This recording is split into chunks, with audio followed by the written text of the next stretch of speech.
नमस्कार दोस्तों, आपका स्वागत है लेके एजुकेशन के एक यूट्यूब चैनल में। और ये यूट्यूब चैनल आपको देता रहता है समय समय पर करंट न्यूज़ तथा एक तरह से लेटेस्ट जॉब नोटिफिकेशन के बारे में सूचना। और अभी जो हाल ही में एक तरह से नई सूचना निकल कर आई है वो आई है राजस्थान पुलिस की तरफ से। राजस्थान पुलिस ने हाल ही में 3578 रिक्त पदों के लिए आवेदन मांग लिए हैं, आदेश जारी कर दिए हैं, नोटिफिकेशन जारी कर दिया है। जो भाई बेल्ट की तैयारी कर रहा है या फिर जो अभ्यर्थी एक तरह से बेल्ट की तैयारी करने में लगे हुए हैं उनके लिए खास बहुत इंपॉर्टेंट खबर है। तो जल्दी से आप आवेदन कर सकते हैं। 27 अगस्त इसकी लास्ट डेट है। तो चलिए आज हम इसके बारे में कुछ इंपॉर्टेंट और कुछ खास चुनिंदा जानकारी के बारे में आपसे बात कर लेते हैं।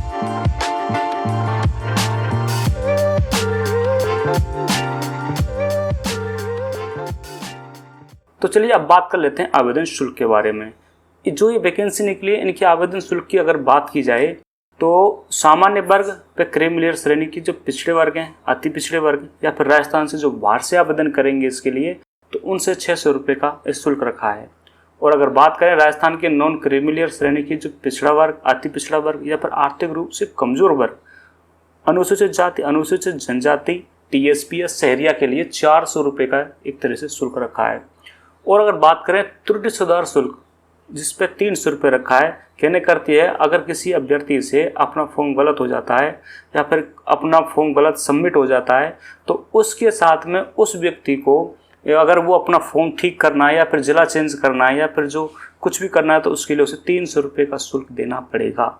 तो इम्पोर्टेंट चीज़ ये है कि अभ्यर्थी को पहले ही बड़े ध्यान से अपना फॉर्म आवेदन करना है और ध्यान से ही अपना एक तरह से जिला चुनना है, कौन सी जगह आप एक तरह से फॉर्म भरना चाहते हैं, तो जिससे कि आप मतलब आपको परेशानी ना हो और आपको एक तरह से 300 रुपये का शुल्क ना देना पड़े। और ई मित्र रसीद के लिए वो तो आप 50 रुपये का, जैसे आप फॉर्म भरने के लिए आप ई मित्र वालों से कहेंगे तो वो आपको फॉर्म भरेगा तो उसके बदले वो 50 रुपये लेगा। अब बात कर लेते हैं हम एक तरह से महत्वपूर्ण तिथियों के बारे में। जो इस जॉब या नोटिफिकेशन में जो इम्पोर्टेंट तिथि है, आवेदन करने की जो आरंभिक तिथि है वो 7 अगस्त 2023 है और ऑनलाइन आवेदन करने की जो अंतिम तिथि है वो 27 अगस्त 2023 है। तो 7 से लेकर 27 मतलब अभ्यर्थी के लिए 20 दिन का समय मिलेगा फॉर्म भरने के लिए। तो और आवेदन शुद्धि करने की जो अंतिम तिथि है वो लास्ट के 28 अगस्त 2023 से 30 अगस्त 2023 के मध्य में। अब बात कर लेते हैं हम योग्यता के बारे में। योग्यता के बारे में अगर बात की जाए तो कांस्टेबल, डिस्ट्रिक्ट पुलिस या इंटेलिजेंस आवेदन करना चाहते हैं उनके लिए 12वीं पास होना या फिर उसके समकक्ष कोई भी उत्तीर्ण परीक्षा हो तो वो अभ्यर्थी आवेदन कर सकता है। और अगर बात करें कांस्टेबल पुलिस टेलीकॉम के बारे में तो उस अभ्यर्थी का भौतिक विज्ञान और गणित या फिर कहें तो कंप्यूटर के साथ विज्ञान विषय में 12वीं परीक्षा एक तरह से उत्तीर्ण हो तो वो अभ्यर्थी एक तरह से इसमें आवेदन कर सकता है। और अगर बात करते हैं आयु सीमा के बारे में, 1 जनवरी 2024 को अभ्यर्थी की आयु कम से कम 18 साल की उम्र होना अनिवार्य है। और अधिकतम आयु के बारे में अगर बात की जाए तो कांस्टेबल सामान्य, इंटेलिजेंस, पुलिस दूरसंचार, बैंड, घुड़सवार या फिर श्वान दल के इन पदों के लिए जो आवेदन करना चाहते हैं जो उनकी अधिकतम आयु सीमा है जो पुरुषों की है वो अधिकतम 24 साल होनी चाहिए और महिला की 29 साल उम्र होनी चाहिए। अगर बात करें SC, ST, EWS, MBC, SBC candidate के लिए जो उनकी महिला है उनके लिए तो 34 साल की उम्र होना अनिवार्य है और जो पुरुष हैं उनके लिए 29 साल की उम्र होना अनिवार्य है। इससे अधिक उम्र नहीं होनी चाहिए, ये अधिकतम उम्र है। और राज्य कर्मचारी या फिर मृत पुलिस अधिकारीगण, कर्मचारियों और आश्रितों के लिए जो बच्चे हैं उनके जो एक तरह से पुरुष हैं उनकी अधिकतम आयु 27 साल होनी चाहिए और महिला की अधिकतम आयु 32 साल होनी चाहिए। बात करें भूतपूर्व सैनिक की तो 43 साल महिला पुरुष के लिए एक तरह से एनफ है। अब बात करें कांस्टेबल चालक के जो आवेदन करना चाहते हैं वो सामान्य एक तरह से जनरल में पुरुष की आयु 27 वर्ष होनी चाहिए, महिला की उम्र 32 साल होनी चाहिए। अगर बात करें SC, ST, EWS, MBC या फिर SBC कैंडिडेट्स के लिए तो पुरुष की आयु 32 साल अधिकतम होनी चाहिए और महिला की आयु अधिकतम 37 साल होनी चाहिए।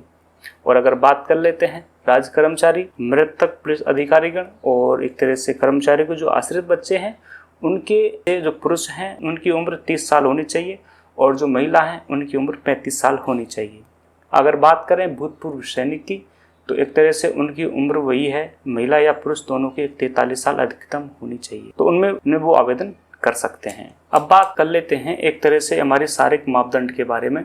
तो शारीरिक मापदंड के बारे में अगर बात करें तो एक तरह से न्यूनतम जो ऊंचाई है पुरुष की 168 सेंटीमीटर होनी चाहिए और महिला की ऊंचाई 152 सेंटीमीटर कम से कम होनी ही चाहिए। अगर बात कर लेते हैं एक चेस्ट के बारे में तो बिना फुलाए 81 सेंटीमीटर होना चाहिए। फुलाव के साथ 5 सेंटीमीटर 86 सेंटीमीटर का सीना या फिर चेस्ट होनी चाहिए पुरुष के लिए, और महिला अभ्यर्थी के लिए ये लागू नहीं है। और न्यूनतम वजन के बारे में बात की जाए तो पुरुष के लिए ये लागू नहीं है, लेकिन महिला के लिए क्या है 47.5 kg का जो वजन है वो कम से कम होना ही चाहिए। और अब बात कर लेते हैं चयन प्रक्रिया की। कंप्यूटर आधारित जो परीक्षा है वो 150 अंकों का होगा, और घुड़सवार स्वांदल जो एक तरह से चालक है उनका भी 150 अंक का एक तरह से प्रश्न होगा। और कांस्टेबल बैंड की बात की जाए तो उनके लिए एग्जाम लागू नहीं है। अगर बात करें कार्य निपुण परीक्षा में कांस्टेबल सामान्य या फिर इंटेलिजेंस पुलिस दूरसंचार के लिए लागू नहीं है, और घुड़सवार स्वान दल कांस्टेबल चालक के लिए 30 अंक एक तरह से कार्य निपुण परीक्षा के हैं और 30 अंक ही कांस्टेबल बैंड वाले के लिए। अगर बात करें प्रमाण पत्रों के आवंटित मार्क, जैसे कि एनसीसी है किसी के पास में, और एनसीसी जैसे प्रमाण पत्र, स्काउट गाइड जैसे मतलब बहुत से। अगर बात करें प्रमाण पत्रों के बारे में जो अंकित मार्क हैं, तो जिनके पास में प्रमाण पत्र हैं, जिनके पास में अतिरिक्त डिप्लोमा है तो एनसीसी का है जैसे कि, तो उनके लिए क्या है कि 20 अंक अधिकतम, कांस्टेबल सामान्य इंटेलिजेंस या फिर पुलिस दूरसंचार के लिए 20 अंक निर्धारित किए हैं, अधिकतम 20 अंक उनके जुड़ सकते हैं। और अगर बात करें घुड़सवार स्वान दल कांस्टेबल चालक के लिए और कांस्टेबल बैंड के लिए, दोनों के लिए ये लागू नहीं है। अगर बात करते हैं कुल अंक की तो 170 अंक सामान्य कांस्टेबल और घुड़सवार स्वान दल कांस्टेबल चालक के लिए 180 अंक कुल अंक बैठते हैं, और कांस्टेबल बैंड के लिए कुल अंक बैठते हैं 30।